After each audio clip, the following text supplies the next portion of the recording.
Good morning. Welcome to the April 18th Sunday service of the Unitarian Universalist Church of St. Petersburg. A UU congregation is a place for the appreciation of all souls, all ages, genders, colors, loves, abilities, educations, beliefs, questions, and hopes. We are devoted to spiritual growth and to caring community, learning from all persons, all peoples, and all of life's experience.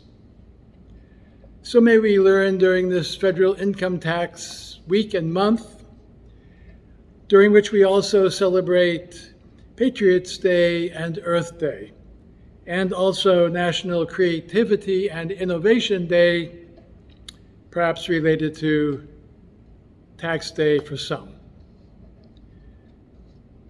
If you are newish to us and would like to learn more about our tradition, I'm happy to chat by phone or at the church anytime you'd like.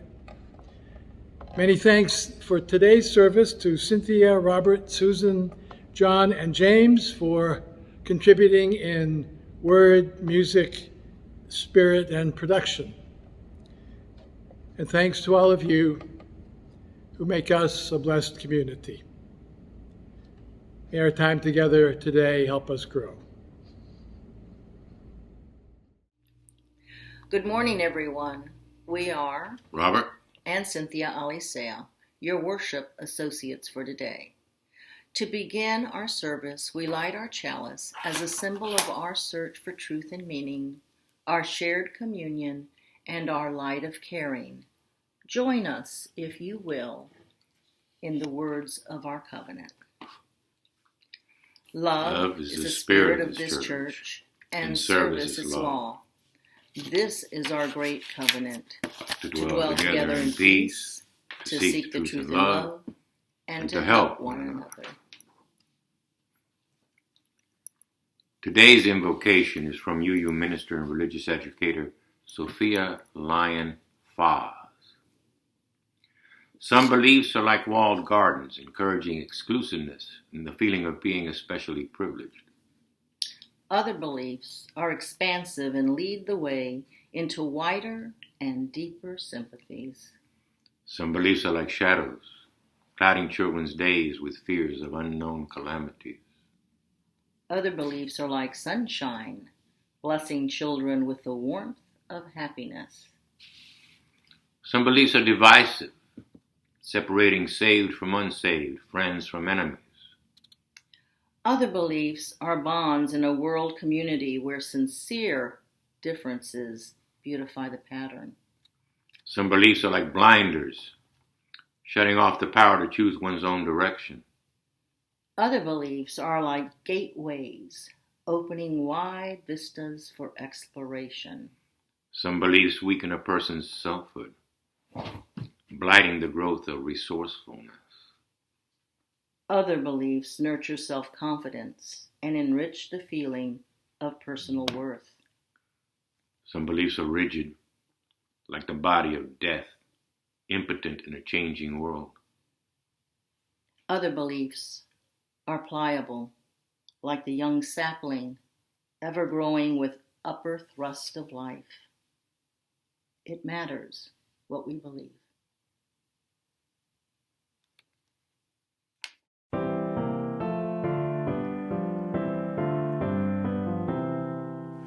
Faith of the larger liberty, source of the light expanding, law of the church that is to be, oh bondage notwithstanding.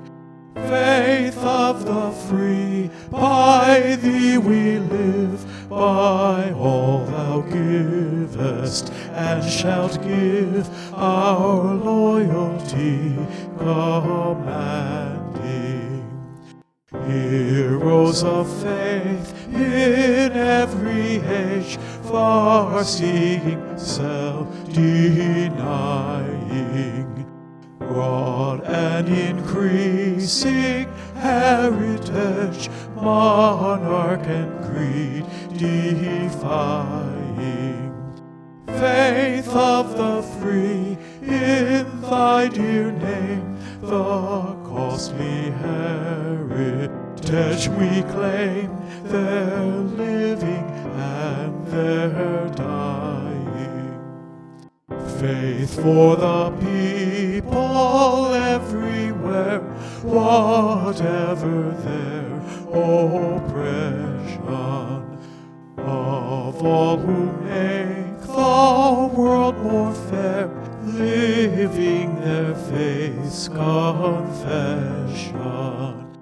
Faith of the free, whate'er our plight, thy law, thy liberty, thy light, shall be our blessed possession.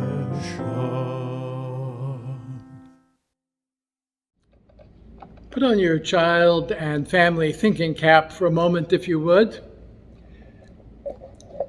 Can you tell me what a family is? I'll bet you can. Now put on your community thinking cap. Can you tell me what a community is?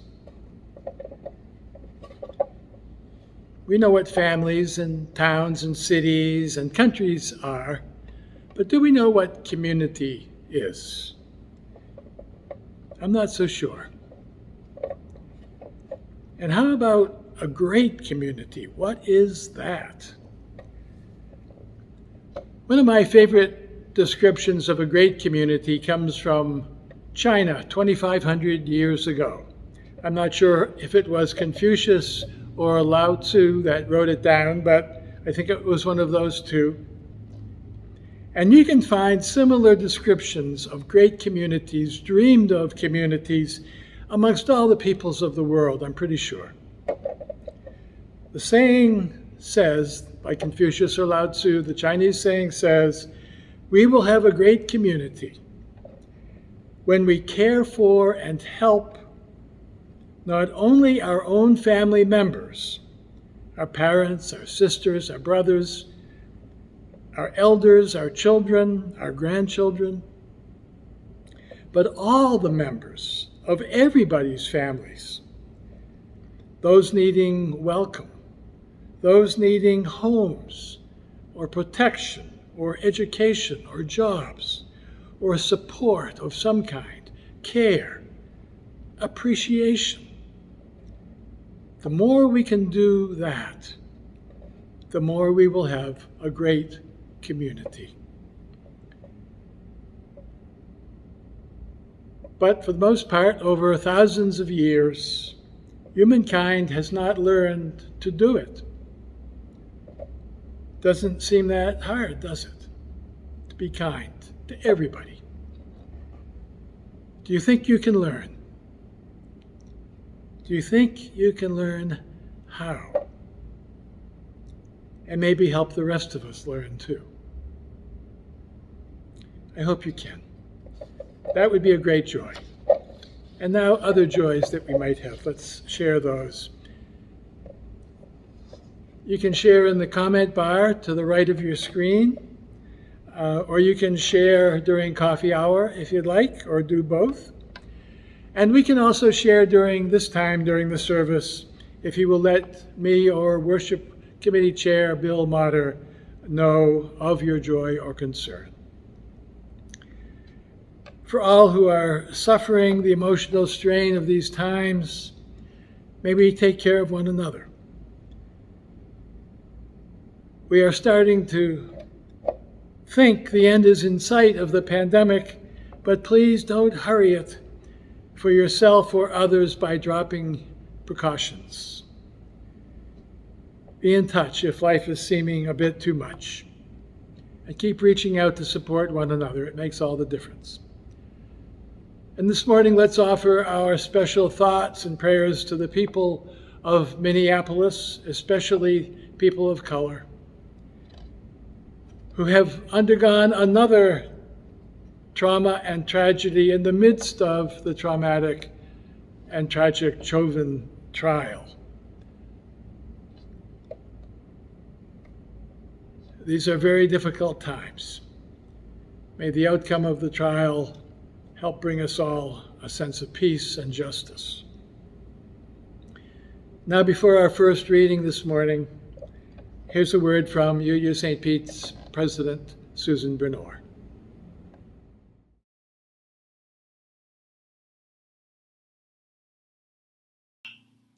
Good morning, everyone. I'm Susan Bernor, and I'm serving as your president of the Board of Trustees for the rest of this church year, which ends on June 30th. That's 73 days, but who's counting? Actually, I'm honored to be serving with a wonderful group of board members, Sharon Winters, Cynthia Patterson, Bill Motter, and Karen White. I feel really good about this group leading our congregation through this time of change and lots of big challenges. The biggest challenge facing our church right now is not our search for an interim minister. It's not the completion of our new kitchen. It's not saying goodbye to Reverend Jack. It's not even reopening our church buildings after more than a year. Our biggest challenge is our pledge campaign. We're just not hearing from a lot of our members this year. I think the problem is that many of us, probably all of us, are just worn down by the isolation and the reliance on electronic media during this pandemic. We're drifting apart a little bit, just as there's hope for getting back together in person soon. Please, hang in there a little longer. Open one more newsletter from the Pledge Campaign team. Click on one more link and make a financial pledge for next year. Many people have already pledged generously, and we are so grateful. And there are surely many among us this year whose resources make it impossible to pledge as much as we might want. But to paraphrase a line from President Biden's inaugural address, enough of us must step forward to save all of us. Enough of us have to keep things going until all of us are back on our feet and we can be together again. I hope you can help, and I hope to see you again soon.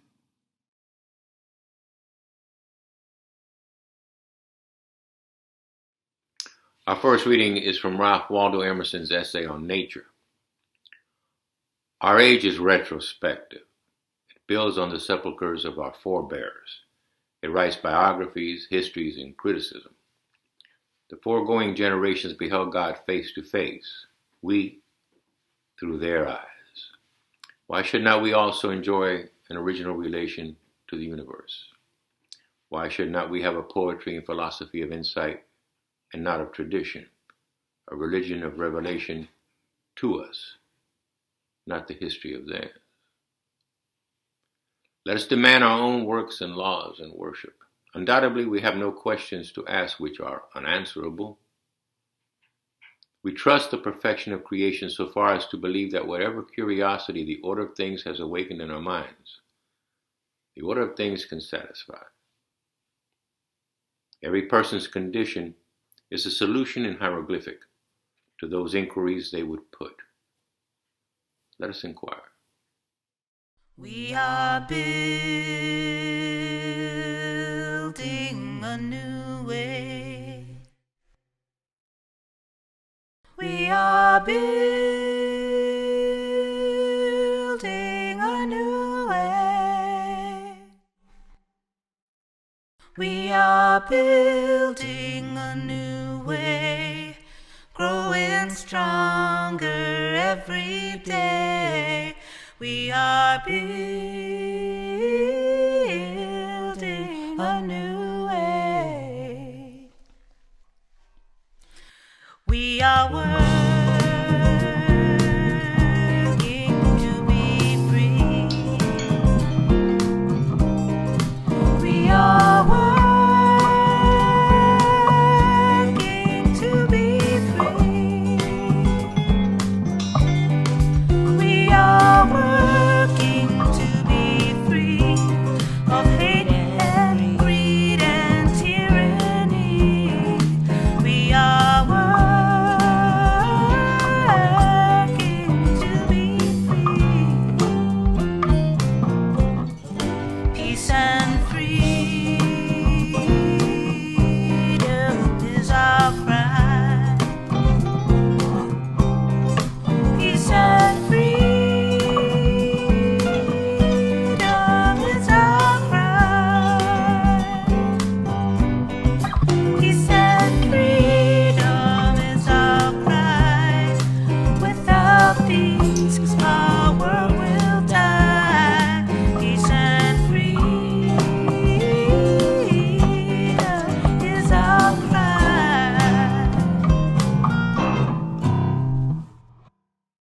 second reading is the poem Thou Philosophers as Cedar Waxwings by Robert Francis, whom Robert Frost called America's most neglected poet. Four thou philosophers as cedar waxwings chat on a February berry bush in sun, and I am one. Such merriment and such sobriety, the small wild fruit on the tall stalk, was this not always my true style? Above an elegance of snow, beneath a silk blue sky, a brotherhood of four birds. Can you mistake us? To sun, to feast, and to converse, and all together. For this I have abandoned all my other lives. Has Unitarian Universalism been too taxing to grow? My sainted activist mother thought the minister of the UU Church in our hometown of Concord, Massachusetts, walked on water. Only the second person she ever believed could do that. Former UUA President Dana McLean Greeley had been a great advocate for social justice as the first president of the Unitarian Universalist Association starting in 1961. After fairly narrowly winning election over another ministerial leader who favored a role for the new UUA that would have emphasized encouraging pastoral and spiritual development in our congregations. Greeley had marched with Martin Luther King Jr., and he strove to make Unitarian Universalism a beacon for justice, liberty, and equality, as it had been so often in the past. I asked my mom if she would change faith over to his church. She said no, she had her own faith. And her church's good news had always been care for the needy. She was just pleased to have allies across the street. One of my childhood friends and his wife were seated next to Reverend Greeley at the UU congregation's welcoming dinner for him in 1970-1971. Reverend Greeley asked them both the same questions repeatedly throughout the gathering, throughout the meal, but each time was quickly distracted into talking about the great justice work the church would do. Afterwards, my friend's wife said to my friend, "He doesn't care about us." They never went back. None of my three most cherished friends from childhood and youth in Concord, all multi-generation Unitarians, has continued as a member of a UU congregation. Unknown to us then, Reverend Greeley's great vision of making Unitarian Universalism the beacon for social justice had already put the denomination so deep in debt and divided its ranks so badly that it would have had to close its doors as an institution, if not bailed out, by one UU congregation, richly endowed with stock from North Atlantic oil and gas drilling. Ironic. The book on UU history in America that we recently studied together consolidated my observations over 40 years as a UU and an earlier 25 years observing Unitarian friends. Our denominational officials have repeatedly entangled our congregations and movement in splintering fights over socio-political issues. Instead of shining, Unitarian Universalism has declined into the shadows, shrinking already in 1861 as we rallied for the Civil War, shrinking from roughly 500,000 to about 150,000 church members. 100 years later, in 1961, it was still about 150,000 members. And 60 years later, in 2021, it is still about 150,000 members. Absolutely and proportionately, that is shrinkage. Some note that most religious followings in the U.S. today have declined sharply since the mid-20th century. But what has actually declined in America, I'd say, is the number of Americans for whom the teachings of traditional religions stand true to experience or questioning or human need. And what has actually increased in America is the need for spiritually encouraging, appreciative companions in trusted, supportive community, helping people flourish as whole human beings. To me, that should make us the natural religious home community that all of these people are longing for and looking for, at least subconsciously. It's not a matter of demographic change. It's human needs. And that hasn't changed for at least 150,000 years. John Buren's History of Unitarians and Universalists in America does note periodic denominational officials calling for deeper experiential spirituality. But his report reveals no significant follow-through to help congregations promote spiritual growth, except for a brief renaissance in children's religious education back in the 50s and into the 60s. And I would add some excellent adult curricula, essentially adrift on its own.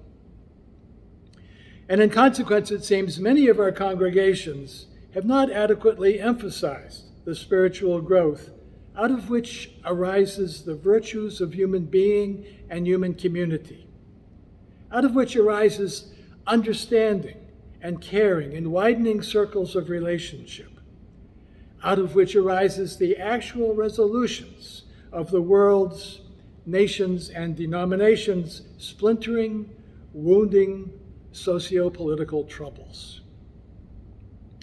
If this had been our way, if this were our way, and beneath the fracturing turmoil and overreach I believe is our way, we would be truly doing the thing that religion is named for: realigning, religmenting, bonding together the souls of humankind and earthkind in wider, deeper dimensions of understanding and of caring. Buren's history of the 12 to 15 generations of Universalists and Unitarians in America so far make it clear, his history makes it clear, we don't have a record of our own people's history.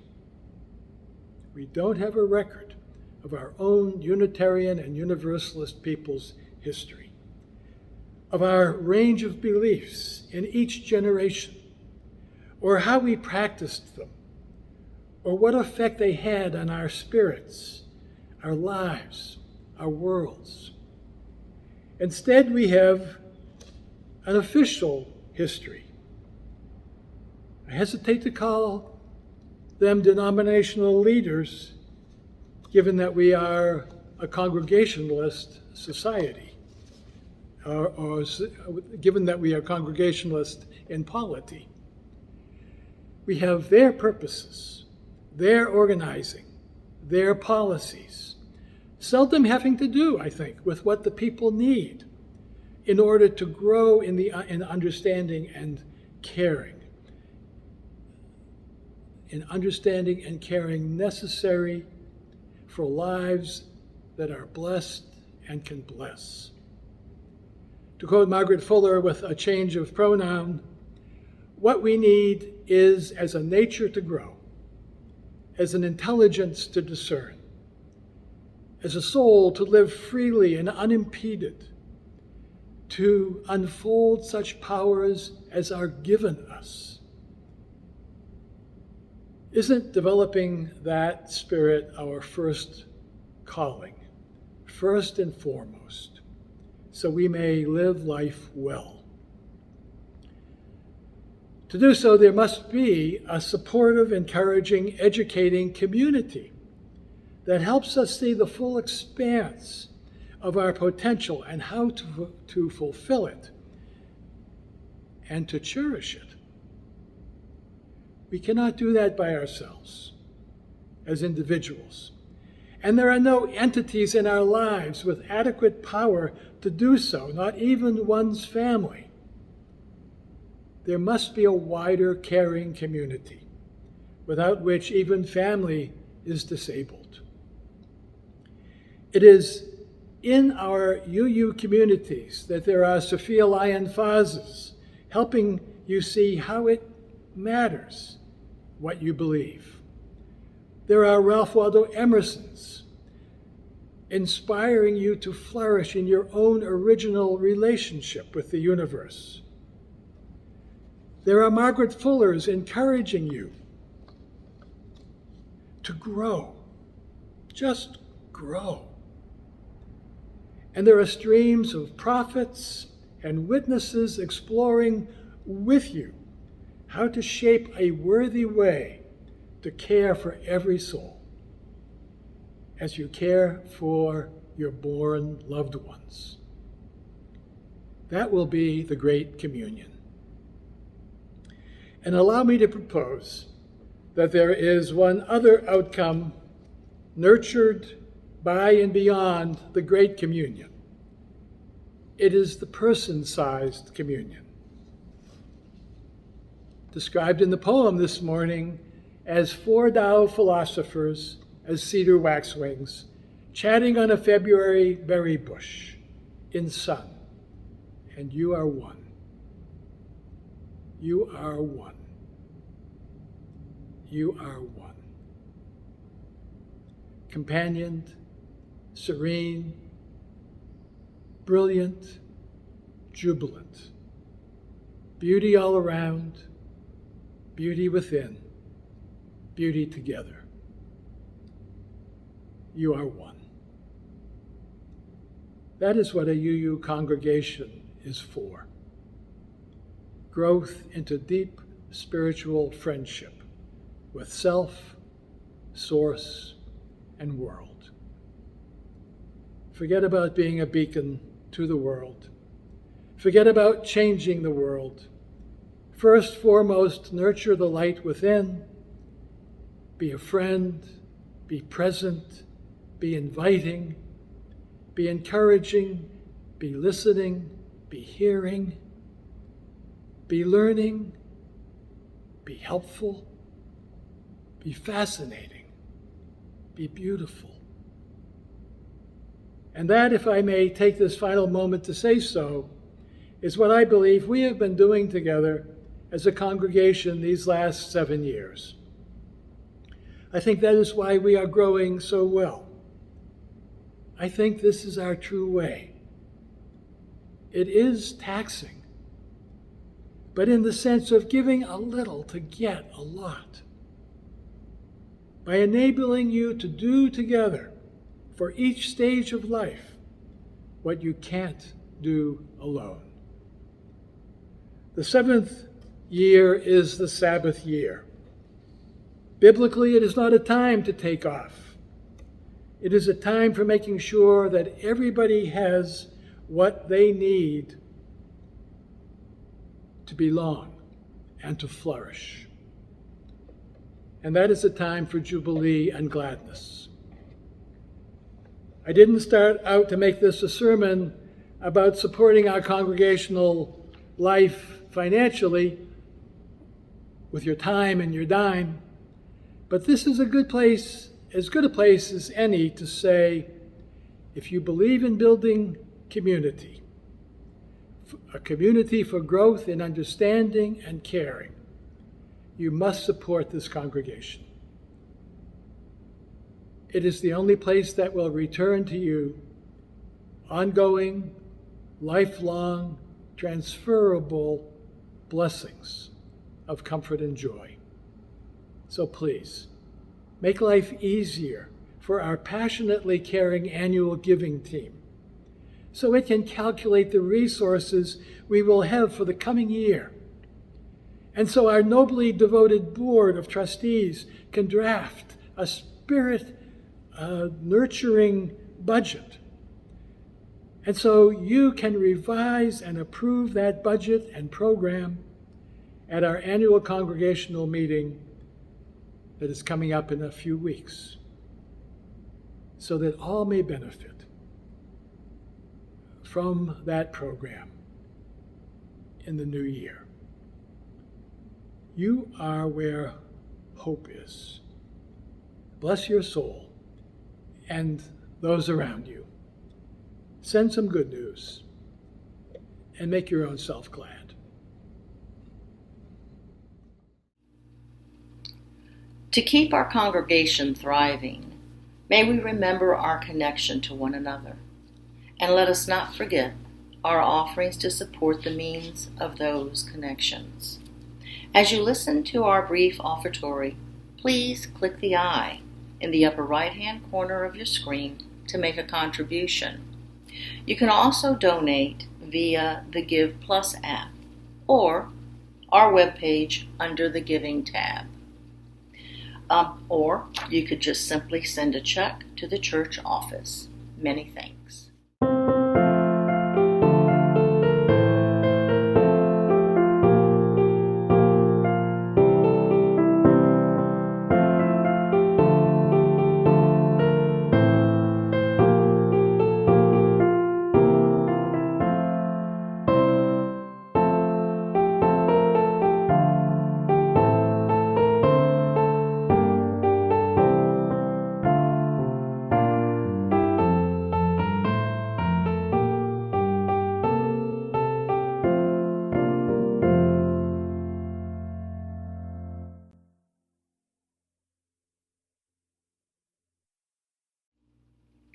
Thank you, everybody, for being here together this morning, and please stay safe and well through the week.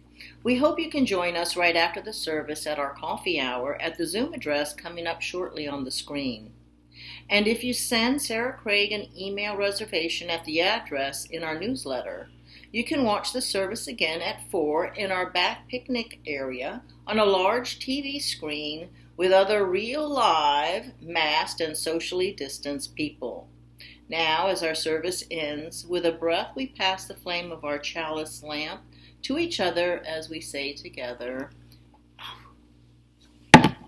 We extinguish this flame, but not the light of truth, the warmth of love, or the fire of courage. These we carry in our hearts and out into the world. Thank you for being here today. May you take the flame out into the world, and may it keep you warm as well. Some closing words from Confucius again.